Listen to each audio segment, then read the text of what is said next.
네, 안녕하세요. 2021년 9월 13일 월요일입니다. 오늘도 리포트 요약 시작 드리도록 하겠고요. 첫 번째 기업으로는 연일 신고가 행진을 계속하고 있는 에코프로비엠에 대한 리포트입니다.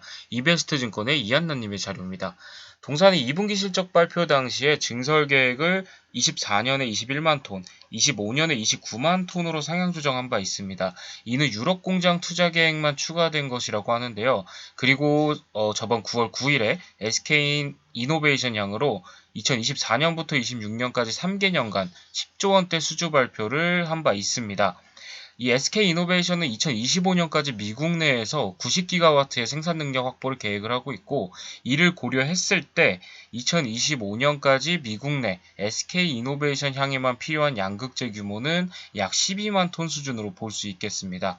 따라서 동사는 국내 공장에서 일부 공급한다 하더라도 25년까지 최소 3만 톤 규모의 미국 내 생산 능력이 필요한 것으로 보고 있고요. 그리고 3만 톤을 시작으로 해마다 추가 증설이 이어질 것으로 보고 있습니다.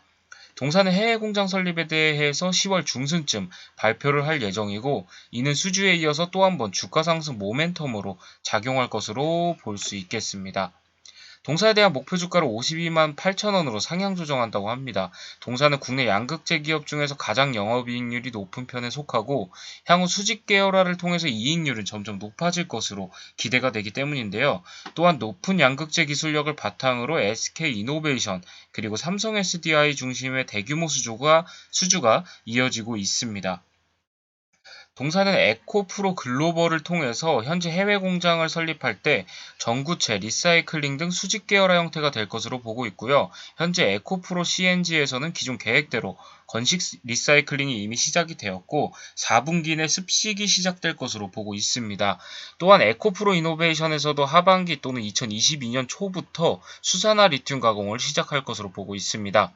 동사는 기존 증설 계획에서 미국 현지 투자에 대한 규모 구체화했을 때 그 규모는 최소 매 3만 톤 이상 확대될 것으로 보고 있고, 또한 증설 규모가 확대될 때마다 실적 추정 상향으로 인해서 현재 밸류에이션은 낮아질 것으로 보고 있습니다. 이에 따라 주가 업사이드는 더욱 확대될 것이다 라고 의견을 달아주셨네요. 오늘도 장이 많이 빠지는 가운데서도 혼자 빨간불을 켜면서 좀 상승하고 있는 점 좀 눈여겨보시면 좋을 것 같습니다. 네, 다음은 건강기능식품 관련 업체로 뽑히고 있는 HPO에 대한 리포트입니다. 제목은 물 들어올 때 노 젓는다 라는 제목을 적어주셨고요. 한양증권의 김용호님의 자료입니다. 동사는 북유럽 기반의 프리미엄 브랜드인 댐프스를 기반으로 안정적인 포지셔닝에 성공을 했습니다. 대표 제품인 유산균, 그리고 비타민을 비롯해서 기타 새롭게 런칭한 제품들에 대해서도 지속적인 매출과 이익 성장세를 보이고 있습니다. 특히 타사 제품 대비 고가의 제품들을 판매함으로써 10% 후반, 17%나 18%의 그런 높은 영업이익률을 꾸준하게 가져가고 있다는 것이 가장 큰 강점으로 볼 수 있습니다. 현재 건기식 시장에서 가장 성장성이 높은 프로바이오틱스, 그리고 제품 비중 약 절반을 차지하고 있기 때문에 시장 성장에 따른 수혜가 가능할 것으로 예상이 되고 있고요. 온라인에서 건기식을 구매하는 비중이 증가하면서 온라인 직영몰 활성화에도 힘쓰고 있는데, 이는 외형 성장을 이끌 뿐만이 아니라 판매 수수료 감소를 통한 이익률 증가도 야기할 수 있다고 합니다. 동사의 중국 법인은 프리미엄 분유 제품인 하이엔 고고 유기농 밀크 파우더를 대표 제품으로 판매 중이고, 중국 내 소득 증가 그리고 더불어 분유라는 제품의 특성상 프리미엄 제품을 선호하는 경향이 있기 때문에 비싼 가격에도 불구하고 견고한 수요층을 가지고 있습니다. 특히 중국 1위 해연제 마트인 샘스클럽 에 입점하는 등 오프라인 판매 채널을 강화하고 있고, 이로 인한 판매량이 1분기 만에 5배나 증가한 점이 특징으로 볼 수 있겠습니다. 프리미엄 제품인 만큼 구매자가 증가하면 증가할수록 제품 레퍼런스를 통한 나비 효과가 상당히 클 것으로 기대가 되고 있습니다. 또 신사업 진출로 인한 하반기 모멘텀도 기대가 되고 있는데요. 10월에 반려견 사료 출시를 시작으로 반려동물 시장에 본격적으로 진출할 계획입니다. 국내 펫푸드 시장만 해도 연간 10% 이상씩 성장하는 모습을 보여주고 있고, 특히 해외 브랜드를 선호하는 국내 펫푸드 시장에서 글로벌 최상위 원료를 사용한 북유럽 기반의 이런 프리미엄 사료는 소비자들의 니즈를 충분히 충족시킬 수 있을 것으로 기대가 되고 있습니다. 건기식 시장에서도 독보적인 포지셔닝에 성공한 만큼 그 노하우를 이용해서 빠른 속도로 새로운 시장의 침투, 그리고 4분기 새로운 수입원을 창출해낼 수 있을 것으로 보이고 있습니다. 밸류에이션 부담도 크지 않은 시점이기 때문에 하반기 국내외 건기식 사업 성장과 더불어서 신사업 진출을 통한 모멘텀도 기대할 수 있는 시점이다라고 적어주셨네요.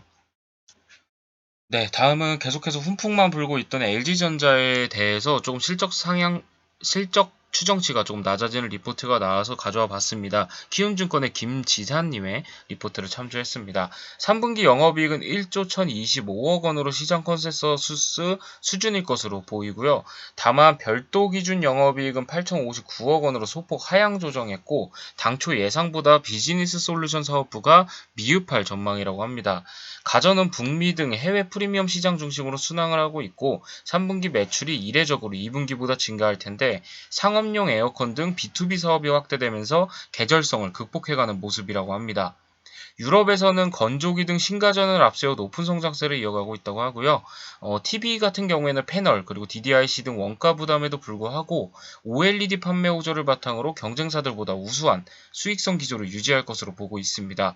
선두업체 중심으로 판가 인상 조짐이 구체화되고 있고 LCD 패널 가격이 하향 안정세로 돌아선 점도 향후 수익성 전망에 긍정적으로 볼 수 있겠습니다. 비즈니스 솔루션의 수익성이 부진할 것으로 예상이 되는데 태양광이 웨이퍼 등 원가 상승과 함께 가격 경쟁 심화로 인해서 이익 창출이 어려운 상태이고 또 인포메이션 디스플레이는 코로나 재확산으로 영업 정상화가 지연되고 있다고 합니다. 관전 포인트로서 여전히 자동차 부분의 흑자 전환 그리고 이익 기여 본격화에 초점을 맞추되 애플카 연계 기대감이 간헐적으로 제기될 것으로 보고 있습니다. 원자재, 패널, 반도체, 물류비 등 수익성 압박 요인의 완화 여부가 관건이라고 하고요. 가전 같은 경우는 선진 시장의 프리미엄 수요 강세가 지속될 것으로 기대가 되고 있습니다. 전략 측면에서 신가전 제품군, 그리고 유럽 지역 볼륨 존 가격대의 공략을 강화할 계획이라고 하네요. TV는 패널 가격 부담이 완화되는 한편 업계 판가 인상 효과가 반영될 것으로 보고 있습니다. OLED TV 판매량이 올해 400만 대에 도달하면서 대중화의 원년으로 기록될 것이다 라고 일부 긍정적인 부분도 적어주셨습니다. 네, 다음은 해상풍력 관련주로 볼 수 있는 3강 NMT에 대한 리포트입니다. 유진투자증권의 한병환님의 자료입니다. 해상풍력을 도입하는 국가들이 지속 확대되고 있다고 합니다. 특히 아시아 지역이 이를 주도하고 있는데요. 대만이 아시아 해상풍력의 중심이 된 데 이어서 일본이 작은 단지부터 건설에 들어갔습니다. 대한민국도 원스톱 샵법이 연내에 통과되면 내년부터 준비해오던 해상풍력 단지들의 건설이 순차적으로 시작될 것으로 보고 있습니다. 글로벌 풍력협의회는 최근 보고서에서 해상풍력이 향후 10년 동안 235기가와트 신규 설치될 것으로 예상을 하고 있고요. 이는 전년에 발표한 수치 대비 15% 상향된 것이라고 합니다. 2020년에 해상풍력 설치량이 6.1기가와트인 것을 감안했을 때 평균 시장의 크기가 약 4배 정도 증가한다고 본 것으로 해석이 되고 있습니다. 동사 같은 경우에는 공급 가능한 국가들 중에서 해상풍력 계획이 확정된 곳은 대만, 그리고 일본, 대한민국으로 볼 수 있고요. 호주는 관련 법안 도입으로 그동안 진행되어 오던 25기가와트의 해상풍력 파이프라인의 건설이 본격화될 것으로 예상하고 있습니다. 또 상강 MMT는 오랜 고객인 BW 오프쇼가 영국 스코틀랜드의 5.4기가와트 해상풍력 단지 입찰에 참여했다고 합니다. 건설이 확정이 된다면 이 동사가 하부 구조물을 공급할 가능성이 높다고 하고요. 미국 캘리포니아 연안의 부유식 해상풍력도 내년에 4.6기가와트의 단지 입찰을 계획하고 있다고 합니다. 위와 언급된 해상풍력 규모는 약 133.5기가와트고요. 이를 현재 하부 구조물 단가로 계산하면 약 83조 원으로 환산을 할 수 있겠습니다. 이는 상강 MMT가 공급 가능한 해상풍력 하부 구조물의 시장의 크기로 볼 수 있겠습니다. 해상풍력 시장이 본격 성장 국면에 진입을 하고 있지만 하부 구조물의 대량 생산 체제는 갖추어져 있지 않다고 합니다. 제조 기술을 보유한 업체 수가 제한적이고 가격 경쟁력과 대규모 생산 설비까지 갖춘 업체는 더욱 부족한 현실입니다. 3박자를 갖춘 삼각 MNT가 대만 해상풍력 시장이 열리자마자 글로벌 업체로 도약한 이유라고 볼 수 있겠는데요. 특히 위에서 언급한 시장들과 고객들에게는 삼각 MNT의 존재가 절대적으로 필요합니다. 당사는 해상풍력 시장의 성장성과 하부 구조물의 중요도를 감안한다면 이 삼각 MNT의 가치가 가소평가되고 있다고 판단하고 목표 주가를 3만원으로 유지한다고 하네요. 참고로 형제 주가는 2만원 정도 형성되어 있는 점 참고 부탁드립니다. 네, 다음은 10월에 상장을 앞두고 있는 K카에 대한 이런 리포트가 나와서 소개를 드리도록 하겠습니다. 동사 같은 경우에는 2018년 SK에서 분리되어서 한행컴퍼니에 매각이 된 후에 2021년 K카로 사명을 변경했습니다. 동사는 인증중고차 매매 사업자로서 이커머스 플랫폼과 오프라인 네트워크를 통해 국내 중고차 시장 내 매출 규모 1위를 기록하고 있습니다. 2015년 업계 최초로 런칭한 중고차 판매 이커머스 플랫폼인 내차사기 홈서비스는 2021년 상반기 기준 시장 점유율 81%를 기록을 했습니다. 2021년 조이 렌트카를 인수하면서 렌트카 사업으로 포트폴리오를 확장하였고 10월 13일에 코스피 시장에 신규 상장 예정을 앞두고 있습니다. 투자 포인트는 두 가지로 보고 있습니다. 첫 번째로는 국내 독점적인 오프라인 네트워크를 기반으로 안정적인 성장을 지속할 것으로 예상이 된다는 점인데요.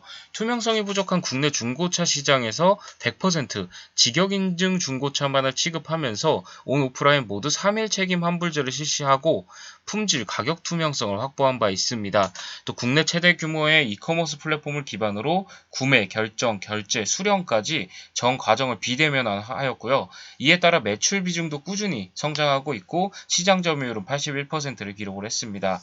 또한 주요 도시 1시간 거리의 오프라인 네트워크를 보유하고 있고 진단, 상품화, 그리고 마케팅, 배송, 환불까지 풀필먼트 센터 기능을 수행하고 있습니다. 또 두 번째 투자 포인트로는 중고차 도매 사업 그리고 렌터카 사업 진출도 긍정적이라는 점인데요. 2011년 4월 K카 옥션 사업을 시작을 하면서 이커머스 경험을 바탕으로 도매 사업에서도 온라인과 모바일 판매를 확대하고 있습니다. 2021년 2월에 인수한 조이 렌터카를 흡수 합병 렌터카 사업에 진출한 바 있는데요. 조이 렌터카의 20년간의 운영 노하우와 K카의 20년간의 중고차 운영 노하우를 결합한 중고차 렌트 상품을 특화할 예정이라고 합니다. 사업 포트폴리오 확대는 중장기적 성장에 긍정적으로 볼 수 있겠습니다. 또 공모를 하시는 분들은 참고하시면 좋을 것 같은데 상장 후에 유통 가능 물량은 전체 주식수의 28%로 적은 수준인 점은 긍정적으로 볼 수 있겠습니다. 네, 오늘 준비한 리포트 여기까지고요. 내일도 좋은 리포트로 인사드릴 수 있도록 하겠습니다. 감사합니다.